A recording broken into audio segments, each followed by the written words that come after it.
So maybe you've noticed that parents more and more are giving their kids really unusual names. There's a businessman in New York City by the name of Michael Ayer, and A-Y-E-R, and he's really not had too much trouble making decisions in his life, but he and his wife really struggled with what to name their son, their one and only son, and so they thought, we're going to name him Billion, as in billionaire. And Susan Spencer with CBS News interviewed him and said, what's the deal with this name, billionaire? And he said, well, when you stop to think about it, there were other options like bad air and hot air and millionaire and gazillionaire. So we thought maybe it'd be better just to go ahead and call him billionaire, and we could always fall back on calling him Bill. So lots of strange names out there. Some of you know that Kim Kardashian and Kanye West named their daughter North, like Northwest, okay? There's a New York University law professor who talks about nominative determinism. His name is Adam Alter, and the fancy phrase, nominative determinism, really refers to the fact that your name can affect some future outcome in your life. His thesis is that sometimes your career or your path of life is influenced consciously or unconsciously by your name. And he has a few examples. For example, Anna Smashnova is a professional tennis player. Lane Beachley is a 7-time world champion surfer. Derek Kickett was an Australian rules footballer. Stephen Rowbottom was an Olympic rower for Britain. And of course, we all know the name Usain Bolt, right? The fastest man in the world. And he's like a lightning bolt. And, maybe that's a coincidence, but would he really run as fast if his last name was Plod, Usain Plod? I don't know. And then there are others historically, like William Wordsworth, who was a poet, Julius Angst, who is a psychiatrist, and then my personal favorite, Dr. A.J. Splatt, who is a urologist. Thought I should spare you that, but I just couldn't resist. Sorry about that. And so you wonder, is there this unconscious connection between a person's name and the direction that he chooses in life? That's Dr. Alter's thesis. His thesis is the name determines the man. But I would argue that in the case of Jesus Christ, it's just the opposite. The name does not determine the man determines the name. And Jesus Christ is so great, He is so fantastic, He's so inexhaustible, no one name could possibly describe the greatness of who He is. It took multiple names. So over the course of the next few weeks, here in the month of December, Kyle and I are going to unfold for you the great names of Jesus out of Isaiah chapter 9, verses 6 and 7. Wonderful Counselor, Mighty God, Everlasting Father, Prince of Peace. But I want to give you a primer on prophecy today because we're going to take you to Isaiah chapter 9, verses 1 through 7. And you need to understand prophecy really has different dimensions. Some prophecies have immediate application. They apply immediately, for example, to the nation of Israel, to the nation of Judah. There are other prophecies that are futuristic. They apply to what's going to happen hundreds of years later or thousands of years later, as in the case of the coming of Christ or even the second coming of Christ. Now, there are other prophecies that really include both. They are both near fulfillment and distant or ultimate fulfillment. This text in Isaiah chapter 9 is both. It applies to both near fulfillment for the people of Israel at the time and then distant fulfillment. Today, I'm going to focus on the futuristic dimensions of the fulfillment of this text. Isaiah 9, verses 1 through 7. You might want to turn there. And in this text, Isaiah really describes two things. First, he talks about a new kingdom. He talks about a new kingdom. Take a look. Nevertheless, there will be no more gloom for those who are in distress. In the past, He, that is God, humbled the land of Zebulun and the land of Naphtali, but in the future He will honor Galilee of the nations by the way of the sea beyond the Jordan. The people walking in darkness have seen a great light. On those living in the land of deep darkness, a light has dawned. You have enlarged the nation and increased their joy. They rejoice before you as people rejoice at the harvest, as warriors rejoice when dividing the plunder. For as in the days of Midian's defeat, you remember the Midianites who threatened the people of Israel, and Gideon was given 300 men, only 300 men, to prove that the power came from God and not from him. They took down the Midianites, for as in the days of Midian's defeat, you have shattered the yoke that burdens them, the bar across their shoulders, the rod of their oppressor. Every warrior's boot used in battle and every garment rolled in blood will be destined for burning, will be fuel for the fire. Now, you've got to understand how awful things were for the nation of Israel. Assyria is coming from the north, and they are moving into Israel. They are on the march. In fact, they've already taken some of the Israelites into captivity. Things are awful. You know, you might think about Kim Jong-un, the Korean leader who is threatening to attack the United States with these missiles. Almost every day we read about a new missile that's being launched and potentially could reach the heartland of America. I mean, that's threatening, that's intimidating, that's awful. But things were much, much worse for the nation of Israel, because now the threats have become reality. The intimidation has become something that's taking place each and every day. People are being taken into captivity as slaves. So it's against that really dark backdrop that Isaiah offers this word of hope and this word of encouragement. And he says, in the middle of all of this that's so dismal, let me give you a great word of hope. And so he says in verse 1, there's a new era of peace coming. Look at it again. No more gloom for those who are in distress. In the future, he will honor Galilee of the nations. Now, that doesn't really resonate with us, but the people of Israel understood exactly what Isaiah was talking about.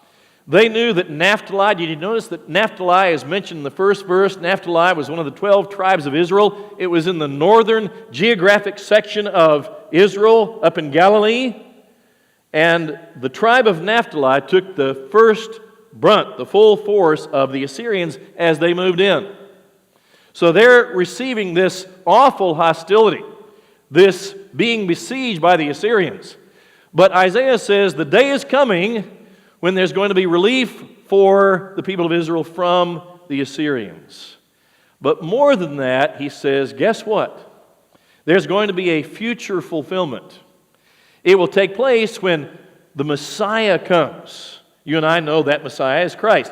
He's going to come, and he's going to restore the fortunes of the people of Israel. In fact, this text, this verse, is actually quoted in Matthew 4, verse 13, which refers to Jesus when he comes to the city of Capernaum. It's right there on the upper edges of the Lake of Galilee, the Sea of Galilee. Jesus comes, and he is the one who is the representative of hope. But notice in verse 2 he says, the people who walked in darkness have seen a great light. The people who have suffered so much at the hands of the Assyrians are going to experience light again. And it reminds me of Zechariah's statement in Luke 1:78 about Christ. The rising sun will come to us from heaven to shine on those living in darkness and in the shadow of death, to guide our feet into the path of peace. Jesus is the light of the world. And notice that Isaiah speaks in past tense. All of this that he describes, he says, it's as if it's already taken place. For Isaiah, he is so confident that God will do what he says he will do, it's as if he's saying, the deal's already done. It's already happened. It's already taken place. And you and I can pin our lives on the promises of God in the sense that you know what God says he will do. It's as if he's already done it. But notice he says there's going to be more than just a temporary peace. You know, we sometimes in our world experience temporary peace, don't we? The end of a war, and then another war breaks out. The end of a war, another war erupts. But Isaiah says the day is coming when there will be no more war at all. Every warrior's boot will be used as fuel for the fire. Kind of reminds me of Isaiah chapter 2, verse 4. They will beat their swords into plowshares. We don't really think much about a plowshare, but it was a farming instrument. He says the day is coming when the swords are going to be beaten into plowshares. Tanks are going to become tractors. Bullets and bayonets are going to be used for constructive purposes. There's going to be complete, permanent, absolute peace. And don't you want that day to come? Wouldn't it be great to have a time where we don't have to worry about terrorist attacks or ISIS or refugee crisis like we have today in Europe, where there are millions of people who are being scattered from their homes, displaced from their homes, desperate, trying to find a place to live. Holly and I watched a feature on 60 Minutes a couple of weeks ago that featured the starving children of Yemen. Thousands of children are starving to death in Yemen because there are warring factions near Saudi Arabia that don't care at all about the kids. They only care about blocking any food that might go to that region. And so there's a blockade in force. And so these kids can't, the World Food Organization can't get any food to them. Wouldn't it be great if we could look forward to a time when war will stop, starvation will be over, conflict will cease, and we'll have perfect peace? Isaiah says it's coming. John Ortberg talks about shalom, the Hebrew word shalom, which means peace. It's the integration of all these disparate elements in the world that have been in conflict. All those are going to be put together. And he says, imagine what a world of shalom would be like. In a world of shalom, Israeli and Palestinian children would play together on the West Bank. In a world of shalom, talk shows would feature moms and daughters who love each other. In a world of shalom, talk shows would feature wives who give birth to their husbands' children, and men who secretly enjoy dressing as men. In the world of shalom, every kid would have a chance to play at recess. In a world of shalom, all of the divorce courts and the battered women's shelters would be turned into community recreation centers. In a world of shalom, there'd be no strife. And in that perfect world, he says, at its center would be its magnificent architect and most glorious resident, Jesus Christ, who would be worshiped forever and ever. That's the world that Isaiah is describing. He says there's going to be a new kingdom. But how can that be? I mean, how can you have a new kingdom unless you have a new king? And so that's what he describes in verses 6 and 7. The Messiah is on the way. Look at it. For to us a child is born, to us a son is given, and the government will be on his shoulders, and he will be called Wonderful Counselor, Mighty God, Everlasting Father, Prince of Peace. Of the greatness of his government and peace there will be no end. He will reign on David's throne and over his kingdom, establishing and upholding it with justice and righteousness from that time on and forever. The zeal of the Lord Almighty will accomplish this. Isaiah has already hinted at the coming of the Messiah back in chapter 7, verse 14, when he says, a virgin will conceive and give birth to a son, and you will call his name Emmanuel, God with us. But now he's much more explicit. He says, for unto us a child is born. He's going to be a child, but he's also going to be a son. He's going to be a child in the sense that he's born into the human line of the family of David, but he's also going to be a son. A son is given, not a son who originates in Bethlehem, but a son who is the Ancient of Days, a son who is forever. The eternal Son of God is going to become the new predicted Messiah. And then he says the government will be on his shoulders. The government's going to be on his shoulders. Doesn't that sound like the words of a political campaign every 4 years? The government's going to be on Obama's shoulders. Vote for him. The government's going to be on Trump's shoulders. Vote for him. Now, I know the Bible teaches that we are to support government, and I do. 1 Timothy chapter 2 says that we're to pray for those in positions of authority, and I do, no matter what their political party. Romans chapter 13 says that we are to obey those in positions of authority in government, and we are called to do that. But you know what? I really don't have a whole lot of confidence in the shoulders of any human authority. I pray for them, I obey them, but their shoulders are slumping. My confidence is in Jesus Christ, upon whom the real shoulders of government need to be placed. He is the one who rules. He is the one in whom we need to place our confidence. And so Isaiah goes on to talk about the fact that there are these throne names. And he mentions several different throne names. In ancient times, the kings were given these throne names not so much as a name, but as a description of who they were. And he talks about the one who is the wonderful counselor. Now, we use the word wonderful pretty loosely, right? I mean, we talk about Wonder Woman. I haven't seen the movie, but I understand she's pretty powerful, okay? We talk about Wonder Bread. We got bread that's wonderful. We've got a great movie at Christmas time. It's A Wonderful Life. We have this song at Christmas. It's the most wonderful time of the year. If you watch Shark Tank like I do, you know that Kevin O'Leary is Mr. Wonderful. He's the polar opposite of anybody who is wonderful. He is horrible. We use the word wonder to describe, something that we might predict. It's no wonder. Or a surprise. It's a wonder. Or wonder. Or the movie Wonder that's now out that features this kid with facial deformities. I strongly encourage you to see it. It's a great story about wonder. But here's the thing. The word wonder, the way we use it, pales in comparison with the actual meaning of this word wonderful. The Hebrew word pala, which is here translated wonderful, means incomprehensible, unexplainable. It's something that prompts us to go, wow, wow.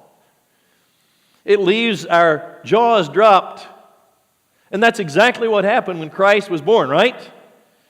The angels went, wow. We knew that God was going to intrude into human history to do something for His people, but who would have known that He would send His own Son? And then the shepherds stand back and they go, wow. I mean, we knew that God was going to intervene on the behalf of people who are marginalized because that's what the Old Testament taught, but who knew? Who knew that He would intervene and give us as shepherds, the most despised people on the planet, a witness to the birth? And Joseph and Mary, they say, wow, we knew that God was going to visit His people Israel, but who knew that He would impregnate a young teenage girl by way of the Holy Spirit? Who knew? I mean, if these people had had the chance to send out tweets, they would have said, unbelievable.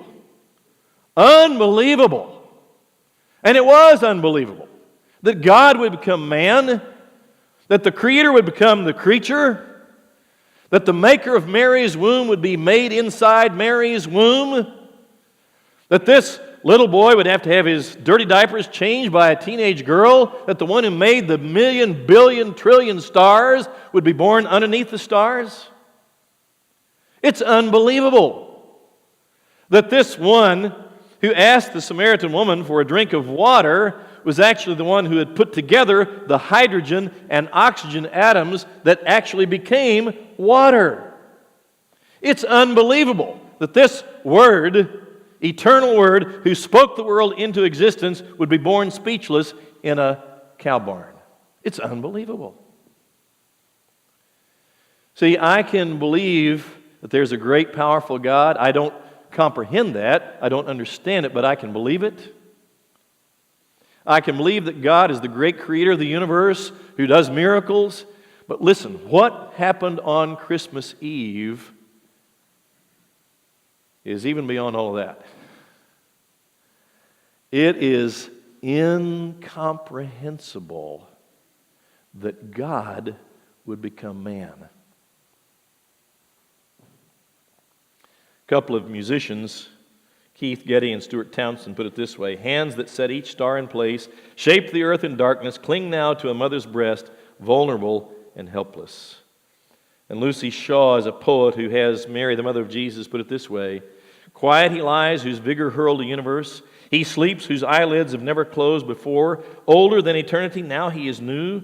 Now native to earth as I am, nailed to my poor planet, caught that I might be free, blind in my womb to know my darkness ended, brought to this birth for me to be newborn, and for him to see me mended, I must see him torn. It's unbelievable.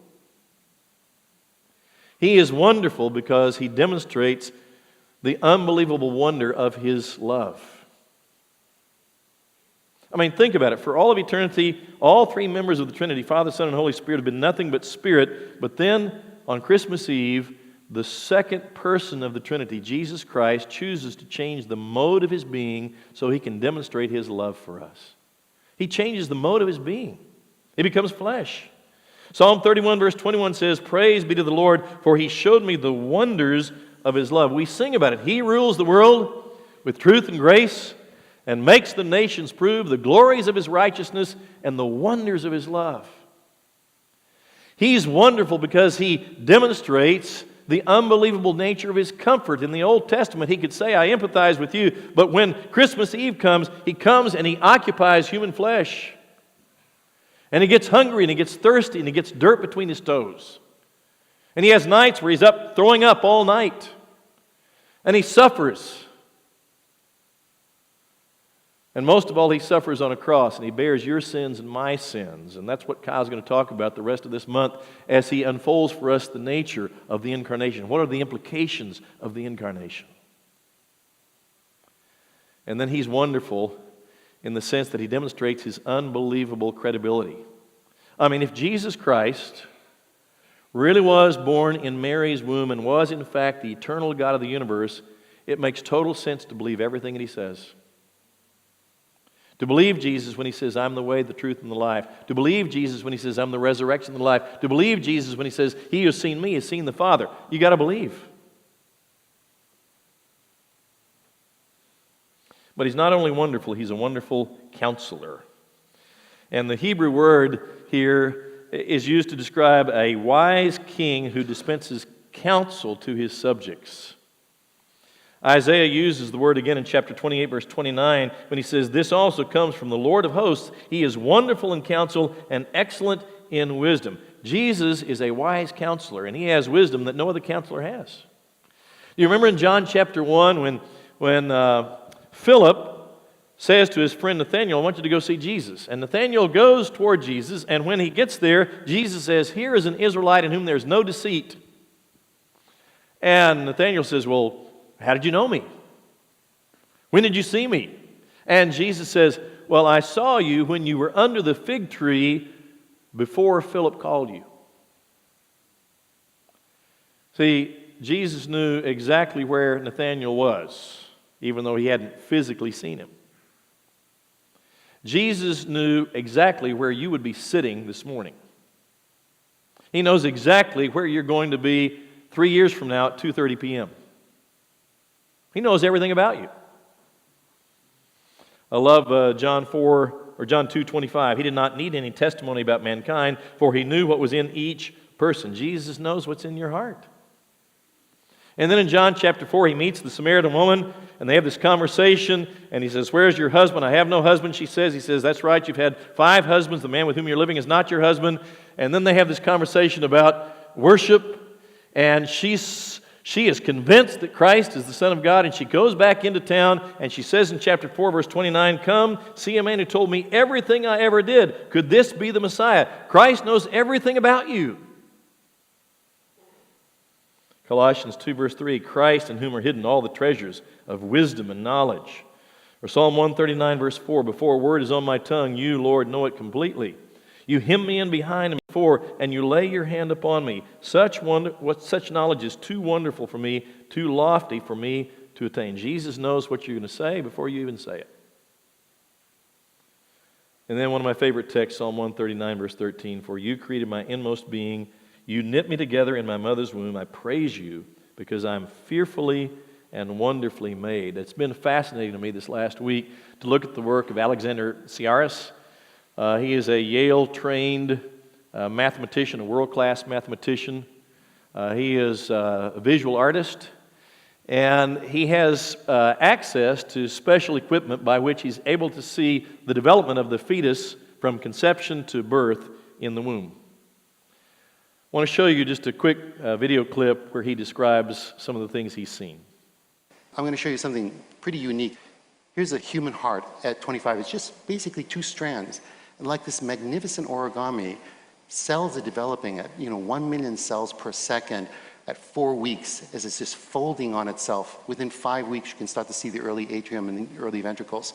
6 weeks, these folds are now beginning with the papilla and the inside of the heart, actually being able to pull down each one of those valves in your heart until you get actually a mature heart, and then basically the development of the entire human body.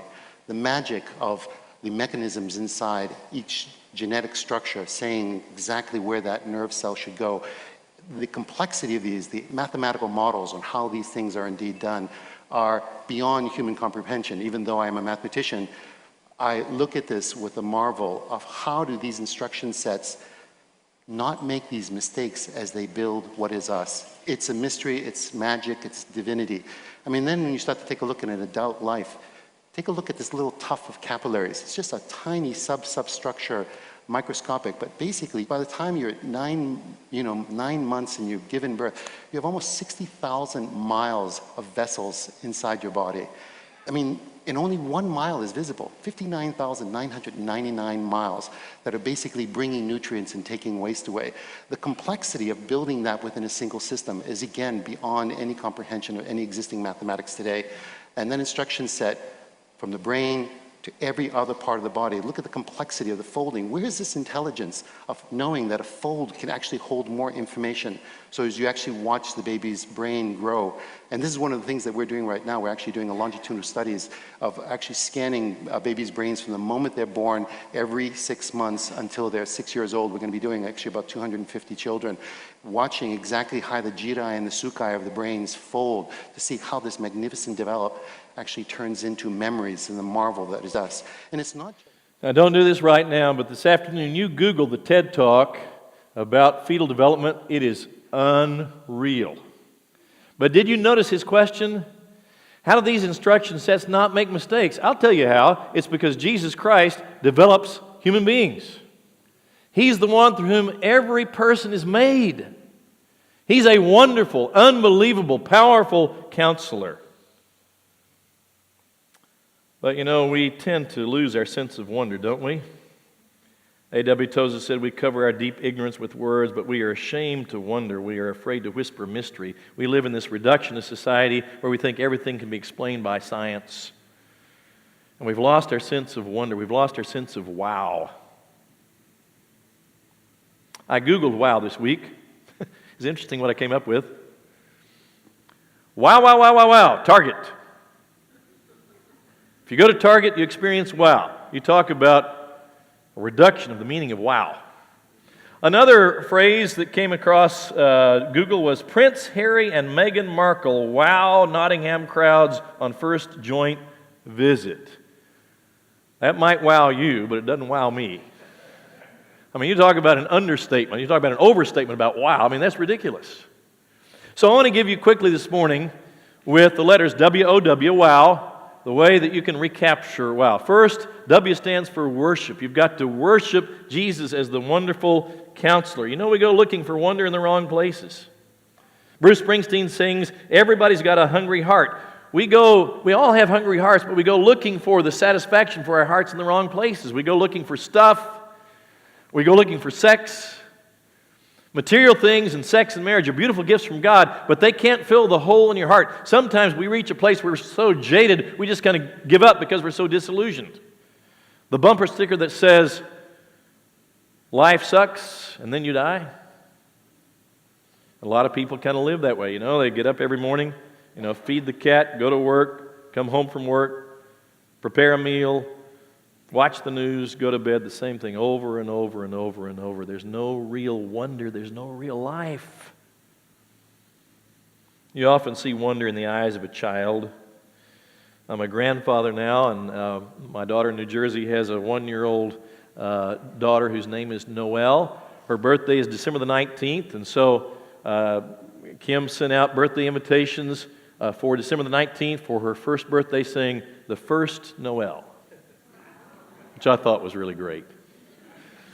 But when I hold Noelle in my arms, I mean, you talk about wonder. You look at this life and you think, this is an expression of wonder.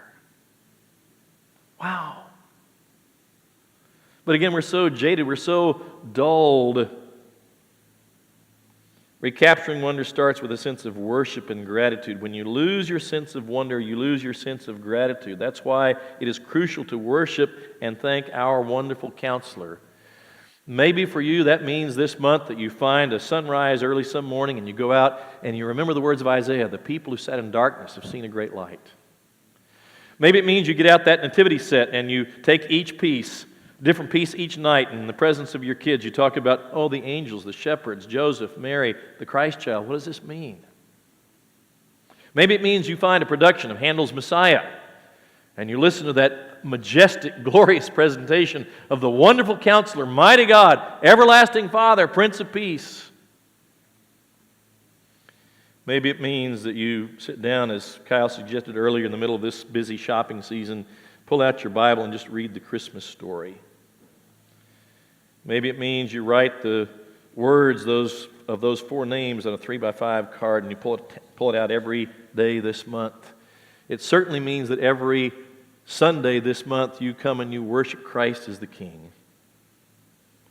You know, I love Christmas, the anticipation of Christmas, but there's often kind of a Christmas hangover, isn't there? Stockings are empty, presents are all unwrapped, and somehow those new sneakers over a period of time, or maybe pretty instantly, lose their luster, or that new coffee maker, or that new dress, or that new gizmo that you get, because they don't have the capacity to sustain wonder. Ravi Zacharias put it this way: the longing is gone and everything that spelled wonder is now being packed up in a box. The reality cannot live up to the anticipation. And so the first thing you need to do is worship. Worship Jesus as the wonderful Counselor. O stands for obey. You've got to obey Him. You know, you can go to a counselor and get all kinds of wisdom, but if you don't do what the counselor says, it's not going to do a whole lot of good, right? Christ has supernatural knowledge of you. He knows you better than you know yourself. He has the ability to give you all kinds of wisdom about your faith and your finances and your life, everything about your life. But if you don't let Him be your counselor, if you don't apply that wisdom, it won't make any difference. So first of all, you have to yield to Him, and you have to say, Jesus, what is it that you want for my life? What you want for my life, not what I want for my life, is what counts. And then along with that, you got to resign as chairman of the board of your heart. You know, maybe you write out a literal letter this month resigning as the chairman of the board of your heart. You say, no, Jesus, you're going to be the one who leads me and who directs my actions. And then finally, the next W is witness. Worship, obey, and witness to Jesus as the wonderful Counselor. You know, this news is too wonderful to keep to yourself. Use the opportunities you have in the month of December to put in a good word for Jesus with somebody else. Find a family that's in need and do what you can to help them. Invite everybody you know to come to our Christmas Eve services. Kyle's right, it's going to be unreal. It's going to be fantastic. So invite them, ask them to come and to be part of this experience. But witness. George and Winifred Harley in 1926 left the United States to establish a mission in Liberia in West Africa. He was trained as a doctor. He was so highly skilled, trained at Duke University, people thought he would become the chief of staff there in Monrovia, the capital of Liberia. But he and his wife wanted to go into the interior. They wanted to do more, and so they went into the interior and they worked in the jungle with people who needed to know Christ.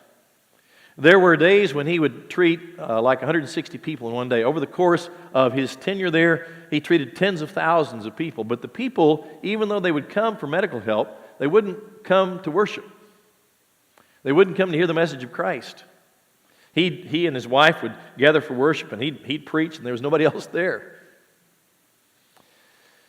They had a son named Bobby. And at the age of 5, Bobby developed tropical fever.